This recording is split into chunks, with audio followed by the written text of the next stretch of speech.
আওয়ামী লীগ সরকারের আমলে মনোনয়ন প্রত্যাশী ছিলেন নায়িকা অপু বিশ্বাস। একাধিকবার তিনি দলটির নির্বাচনী প্রচারণায় অংশগ্রহণও করেছিলেন। সেই অপুকে বৃহস্পতিবার ৪ সেপ্টেম্বর দেখা গেল বিএনপি ব্যানারে আয়োজিত একটি অনুষ্ঠানে। কামরুজ্জামানের তথ্যচিত্রে বিস্তারিত জানাচ্ছেন লাবনী আক্তার।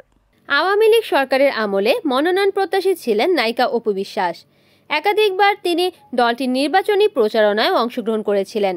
সেই অপুকে বৃহস্পতিবার ৪ সেপ্টেম্বর দেখা গেল বিএনপির ব্যানারে আয়োজিত একটি অনুষ্ঠানে। কুষ্টিয়ার খোকসা উপজেলায় আয়োজিত বিএনপির ৪৭তম প্রতিষ্ঠাবার্ষিকী উপলক্ষে জানিপুর সরকারি মাধ্যমিক বিদ্যালয় মাঠে শোডাউন, ভোজন ও সাংস্কৃতিক অনুষ্ঠানে অংশ নেন অপু বিশ্বাস।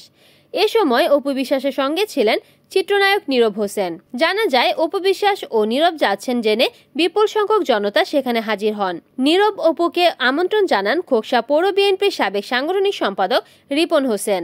এই আয়োজনে মঞ্চে বক্তব্য দিতেও দেখা যায় অপু বিশ্বাসকে। তিনি বলেন, সেই ঢাকা থেকে 7 ঘন্টা জার্নি করে এসেছি আপনাদের সঙ্গে দেখা করব এবং কথা বলবো বলে। আমি শিল্পী, এটাই আমার পরিচয়। এই পরিচয়ে দর্শকদের ভালোবাসা পেয়েছি, এজন্য আপনাদের কাছাকাছি আসি। অপু বিশ্বাস বলেন, আমি বগুড়ার মেয়ে।